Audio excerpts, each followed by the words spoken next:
like 6. Hello YouTube, Venkat here. So finally, நானும் என் ஒய்ஃபும் வந்து ஒரு பெரிய எங்களோட ட்ரீம் ட்ரிப் போகலாம் பிளான் பண்ணிட்டோம். ஸோ இந்தியாவில் இருக்க எல்லா பைக்கர்ஸோட ட்ரீம் ட்ரிப் அதுவாக தான் இருக்கும், லடாக் போகிறது. ஸோ நானும் என் ஒய்ஃபும் வந்து லடாக் போகிறது முடிவு பண்ணிட்டோம். ஸோ பிளான்ஸ் ஐட்னரி எல்லாமே போட்டாச்சு. ஸோ இந்த வீடியோ வந்து எதுக்குன்னா எங்களோட ப்ரிப்பரேஷன் வீடியோ, லைக் என்ன எடுத்து போகிறோம், பைக்கை எப்படி ப்ரிப்பேர் பண்ணியிருக்கேன், ஸோ அந்த மாதிரிலாம் வந்து ஷேர் பண்ணுறது தான் இந்த வீடியோ. அப்புறம் வந்து எங்கள் மெமரிஸ் பார்க்கும். இந்த வீடியோ வந்து ஒரு லடாக் சீரீஸோட ஸ்டார்டிங் வீடியோ மாதிரி இருக்கும். இதுதான் வந்து நான் லடாக் எடுத்து போகிற திங்ஸு, என்னோடய திங்ஸ் மட்டும்தான் இருக்குது. ஸோ இது எல்லாமே வந்து அந்த சேடில் பேக்கில் போட்டுட்டு நான் பைக்கை வந்து ஷிப் பண்ணிடுவேன் சேடில் பேக்கோடு சேர்த்து. என் ஒய்ஃபோட லக்கேஜ் வந்து தனியாக ஒரு பேக்கில் இருக்குது, ஏன்னா வந்து டிஃப்ரெண்ட் செட் ஆஃப் டேஸில் வரதால். ஸோ இந்த செட் ஆஃப் பார்ட் வந்து ஃபுல்லாக சேடில் பேக்கில் போயிடும். ரைடிங் கேஸ் மட்டும் தனியாக நான் இன்னொரு ஃபோல்டபுள் பேக்கில் எடுத்து வச்சுட்டு அதை ஃப்ளைட்டில் செக்இனாக போட்டு விட்டுருவேன். ஸோ ஆப்வியஸ்லி ரைடுக்கு ஃபஸ்ட்டு முக்கியமானது வந்து ரைடிங் கியர் தான். ரைனாக்ஸோட ஏர் ஜிடி ஜாக்கெட், அதுக்கப்புறம் அந்த ரைனாக்ஸோட அட்வென்டோ பேண்ட்டு. ஸோ இது வந்து இப்போ தான் வாங்கினேன், அட்வென்டோ ரைனாக்ஸ் பேண்ட் வந்து இப்போ தான் வாங்கினேன். இங்கே வந்து என்னோடய தெர்மல்ஸ் ஃப்ளீஸ் லேயர்ஸ் இருக்குது, பாட்டம் அண்ட் டாப் ரெண்டுமே சேர்த்து. ஸோ இது வந்து டெக்காத்லானோட foldable bag. So next gears வந்து என்னோடய க்ளவுஸ் தான். ஸோ இது வந்து வின்டர் க்ளவுஸு, ஸோ இது வந்து நார்மல் க்ளவுஸு. இது வந்து லேயர்ஸ் க்ளவுஸ்க்கு உள்ளே போகிற லேயர்ஸ். இது டெக்கத்லானில் 99 rupees தான் ஒரு செட்டு. நெக்ஸ்ட் வந்து ரெயின் வியரு, மேபி நம்ம விண்ட் சீட்டராக கூட யூஸ் பண்ணிக்கலாம். ரைனாக்ஸோட டாப் அண்ட் பாட்டம் இருக்குது. அதுக்கப்புறம் ஃப்ளீஸ் இருக்குது, ஒரு ரைடிங் கியர் லேயர்ஸ் இருக்குது, டாப் அண்ட் பாட்டம் ரெண்டுமே வாங்கி வச்சுருக்கேன். அதுக்கப்புறம் நார்மல் ட்ரெஸ்ஸஸ், ஜீன் அண்ட் கொஞ்சம் டிஷர்ட்டு. ஸோ இதெல்லாம் வந்து நார்மல் தான். அங்கே வந்து சாக்ஸ், டாய்லெட்ரிஸ், அப்புறம் பாட்டில்ஸ் அதெல்லாம் வச்சுருக்கேன். நெக்ஸ்ட்டு கொஞ்சம் மேபி முக்கியமானது வந்து ஆக்சிஜன் கேன் ஒன்று வாங்கினேன். மேபி ஆக்சிஜன் அந்த மாதிரி ஏதாவது இஷ்யூ வந்ததுன்னா, மோஸ்ட்லி லேயில் வந்து எக்ஸ்ட்ரா ஒரு நாள் இருந்துட்டு போகிற மாதிரி தான் பிளானு. ஸோ அக்ளமடைஸ் ஆகிடணும் பாடி, ஒரு ப்ரிகாஷனுக்காக தான் ஒரு ஆக்சிஜன் கேன் வந்து வாங்கியிருக்கேன். அதுக்கப்புறம் வார்மி பவுச்சஸ் வாங்கியிருக்கேன். இது வந்து கையில் கால் கிட்ட வச்சுக்கிட்டோன்னா கொஞ்சம் வார்மாக ஃபீல் ஆகும். ரொம்ப கோல்ட் ஆகிடுச்சு, ரொம்ப ஃபிங்கர்ஸ்லாம் நம்ப ஆகிடுச்சுன்னா வந்து மேபி யூஸ் பண்ணிக்கலாம், ஒரு எமர்ஜென்சிக்காக தான் அதுவும். அதுக்கப்புறம் செல்ஃபி ஸ்டிக் ஒன்று இருக்குது. ஸோ இதெல்லாம் வந்து கோப்ரோவோட ஆக்சசரிஸு. இது வந்து என்னோடய சார்ஜர்ஸ், மல்டி ப்ளக் அந்த மாதிரி. இது வந்து என்னோடய மெடிக்கல் கிட் இருக்குது, கொஞ்சம் தேவையான எமர்ஜென்சி பேராசிட்டமால் அந்த மாதிரி.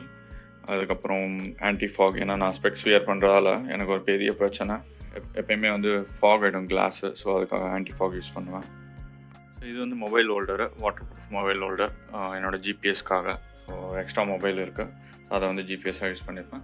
இனிமேல் most of the accessories or things வந்து நம்ம கேடிஎம் அட்வென்ச்சருக்காக தான், ஆராக்காக.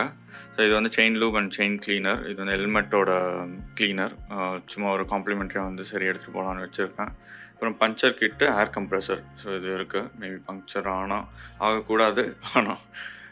ஸோ இது வந்து பஞ்சி ரோப்ஸ் இருக்குது, பஞ்சி கார்டு இருக்குது. அதுக்கப்புறம் இங்கே ஒரு சின்ன பைப் மாதிரி வாங்கி வச்சேன், சப்போஸ் யார்கிட்ட இருந்து அதை பெட்ரோல் கடன் வாங்கணும், பெட்ரோல் இல்லை அப்படின்னு சொல்லிட்டு. இங்கே வந்து கேடிஎம் சைட் ஸ்டாண்ட் ஸ்பேர்ஸில் போய் வாங்கி வச்சேன், 270 தான்.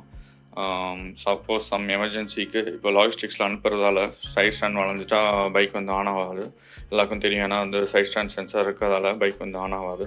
ஸோ அதுக்காக ஒரு எக்ஸ்ட்ரா ஸ்டாண்ட் வந்து வாங்கி வச்சுருக்கேன் ஒரு எமர்ஜென்சிக்கு. இன்னொரு ஹேக்கும் இருக்குது, ஒரு சின்ன மேக்னெட் எடுத்து அந்த சென்சாரில் ஒட்டி விட்டால் வந்து பைபாஸ் ஆகிடுது. ஸோ அதுவும் ஒரு குட்டி மேக்னெட் வந்து எடுத்து வச்சுருக்கேன். மற்றபடி இதெல்லாம் வந்து ரோப்ஸு, கேபிள் டைஸ் அந்த மாதிரி கொஞ்சம் இருக்குது. இது ஃபுல்லாக வந்து அட்ஜஸ்டர்ஸ்லாம் இருக்குது, ஃபெவிக்விக்கு, எம்சியில் அந்த மாதிரி. ஸோ இப்போ இது எல்லாமே ஸோ இங்கேருந்து எல்லாமே இந்த சேடல் பேக்ஸ்குள்ளே தான் போகுது. வியட்டாரா காண்டார் 2 அப்.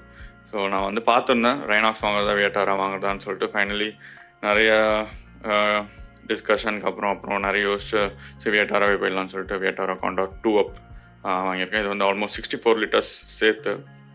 ஸோ இதுக்குள்ளே தான் இப்போ வந்து எல்லாமே போகுது. ஸோ இது ஃபைனலாக பேக் பண்ண அப்புறம் எல்லாமே சேடல் பேக் உள்ளே வச்சு விட்டேன். இதில் வந்து ரைடிங் கியர்ஸ் மட்டும் இதில் வச்சுட்டு இது வந்து ஃப்ளைட்டில் செக்இனில் போட்டுருவேன். அதுக்கப்புறம் டேங்க் பேக், ஹெல்மெட், இது ரெண்டுமே கேரியின். இது வந்து செக்இன். ஸோ இது வந்து இப்போ பைக்கில் பார்சல் போட்டு அனுப்பிச்சி விட்ருவேன் இந்த சேடல் பேக்ஸை. ஸோ இவ்வளோதான், இதுதான் என்னோடய லக்கேஜ் செட்டப் லடாக் ட்ரிப்க்கு. ஸோ இந்த ஒயிட் போர்டில் வரைஞ்சி வச்சுருக்கிறது தான் என்னோடய ரஃப் பிளான். நல்லா மனப்பாடம் பண்ணி வச்சுக்கிட்டேன் எங்கே எப்போ போகிறோம் அப்படின்னு சொல்லிட்டு. ஸோ இதுதான் from Chandigarh to whole circuit, Srinagar வழியாக லே போயிட்டு மணாலி வழியாக கீழே வர மாதிரி. ஸோ இந்த ஸ்ட்ரெச்சில் ஸ்ரீநகரில் தான் என் ஒய்ஃப் வந்து ஜாயின் பண்ணுவாள். லே, அதுக்கப்புறம் நூப்ரா வேலி வரையும் இருப்பாள். திருப்பி லேலே வந்து கிளம்பிடுவான். நான் வந்து லே, ஹேண்ட்லே, மணாலி இதெல்லாம் வந்து கவர் பண்ணிட்டு வீட்டுக்கு வருவேன். ஸோ இதுதான் வந்து ஒரு ரஃப் பிளான் போட்டு வச்சுருக்கோம். பேக் பண்ணிட்டு நெக்ஸ்ட் வீக் வந்து ஷிப் பண்ணுற மாதிரி பைக்கை. அந்த வீடியோ வந்து நான் நெக்ஸ்ட்டு போடுறேன், எப்படி ஷிப் பண்ணுறேன் பைக்கை சொல்லிட்டு. KTM adventure 390. நான் வச்ச பேர் வந்து ஆரா. ஸோ இதில் வந்து நம்ம லடாக் ரைட் போகிறோம்.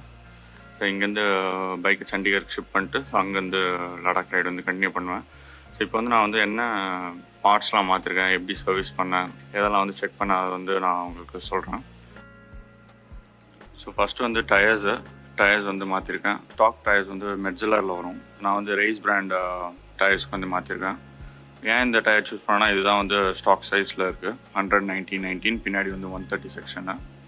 ஸோ இது வந்து ஸ்பீட் ரேட்டிங் கம்மி. ஆக்சுவலாக மெட்ஜலர் கம்பேர் பண்ணும்போது ஸ்பீட் ரேட்டிங் வந்து கம்மி. ஆனால் லோட் இண்டெக்ஸ் வந்து சேம் லோட் இண்டெக்ஸ் தான். ஸோ ஸ்டாக் டயர்ஸ் வந்து ஒரு 22,000 கிலோமீட்டர்ஸ் வந்துச்சு. ஸோ 22,000 கிலோமீட்டர்ஸ் கழிச்சு ரேஸ் டயர்ஸ் மாற்றினேன். ஸோ 2 விஷயம் டயர்ஸ் சூஸ் பண்ணும்போது பார்த்துக்கிட்டேன். ஒன்று வந்து ஸ்டாக் சைஸே வேணும் அப்படின்ற மாதிரி ஃபிக்ஸ் ஆகிட்டேன். இன்னொன்று வந்து காஸ்ட்டு. ஸோ மெட்ஜலர் இப்போ வாங்க போனால் ஆல்மோஸ்ட் 25,000 to 30,000 கிட்ட வரும் ஒரு செட்டு. ஸோ ரேஸ் வந்து 6,400 ஆகுது ஒரு செட்டு. ஸோ ட்ரையல் ரைட் மாதிரி ஏலகிரிக்கு ரைட் போயிட்டு வந்தேன். ஸோ ஒரு ஃபஸ்ட்டு இனிஷியல் இம்ப்ரெஷனுக்காக நல்லா தான் இருந்து. எனக்கு எதுவும் மேஜர் டிஃப்ரென்ஸ் எதுவும் தெரியல. கான்ஃபிடென்ஸாக தான் இருக்குது கார்னரிங்லலாம். இது வந்து ரேஸில் tour or tyre, trail or இல்லை, tour or tyre. Next change வந்து பேட்ரி தான். வண்டி வாங்கி ஆல்மோஸ்ட் 3 years கிட்ட ஆக போகுது. ஸ்டாக் பேட்ரி வந்து ஆல்மோஸ்ட் 3 years வந்துச்சு. இப்பயும் எதுவும் பிரச்சனை எதுவும் இல்லை. அப்படியே ஸ்டாக் பேட்ரி வந்து எடுத்து வச்சுருக்கேன். ஸோ ட்ராயிங் வோல்டேஜ் வந்து 10 volt ஆகிடுச்சு. ஸோ எதுக்கும் ரிஸ்க் எடுக்க வேணாம். ஏன்னா லடாக்கில் வந்து இதெல்லாம் கிடைக்காது, பார்ட்ஸ்லாம் மாற்றிட்டு இருக்க முடியாது எங்கேயாவது தனியாக மாட்டிக்கிட்டா. நானும் வந்து ஓனாக பிளான் பண்ணி போகிறதால லைக் மெக்கானிக்கல் பேக்கப் அந்த மாதிரி எதுவும் இல்லாமல் போகிறதால சரி ரிஸ்க் எடுக்க வேண்டாம், பேட்டரியை மாற்றிடலான்னு மாற்றிட்டேன். பேட்ரி வந்து 2,000 ஆச்சு ரீப்ளேஸ்மெண்ட் இல்லாமல். இங்கே வந்து லோக்கல் ஷாப்லேயே வந்து மாற்றிக்கிட்டேன். நெக்ஸ்ட் வந்து செயின்ஸும் மாற்றிட்டேன். இந்த சர்வீஸ்லேயே வந்து KTMலேயே வந்து செயின் மாற்றிருக்கேன். ஸ்டாக் செயின் தான். பழைய செயின் வந்து மேபி இன்னும் ஒரு 2,000 கிலோமீட்டர்ஸ் போயிருக்கும். டோட்டலாக 22,000 கிலோமீட்டர்ஸில் மாற்றிருக்கேன். மீதி எல்லாமே ஜென்ரல் சர்வீஸில் மாற்றினது தான். அதுக்கப்புறம் கிளச் கேபிள் மாற்றிட்டேன். கட் ஆகலை, இருந்தாலும் வந்து புதுசு மாற்றி வச்சுட்டேன். இதை வந்து பேக்கப்பாக வந்து எடுத்து வச்சுப்பேன். அதுக்கப்புறம் வந்து பிரேக் பேட்ச் வந்து ரெண்டுமே ரியர் அண்ட் ஃப்ரண்ட் ரெண்டுமே வந்து மாற்றிட்டேன். ஸோ பிரேக் பேட்ச் இன்னும் லைஃப் வந்து இருக்குது, இன்னும் யூஸ் பண்ணலாம். ஸோ ஆனால் வந்து இதை எடுத்து வச்சுப்பேன் பேக்கப் மாதிரி. இந்த புது பிரேக் பேட் வந்து வரணும். ஆல்மோஸ்ட் ஒரு 10,000 கிலோமீட்டர்ஸ் கண்டிப்பாக வரும் புது பிரேக் பேட். ஸோ இப்போ ஃபைனலாக ஒரு லிஸ்ட் மாதிரி சொல்லணுன்னா இன்ஜின் ஆயில் மாற்றிருக்கேன். Oil filter, air filter, spark plug, fuel filter, clutch cable, brake pads, அதுக்கப்புறம் செயின். இது இல்லாமல் பேட்ரி, டயர்ஸ் எனக்கு தெரிஞ்சு ஆல்மோஸ்ட் எல்லாமே மாற்றிட்டேன். எந்த பிரச்சனையும் வரக்கூடாது, பார்ப்போம்.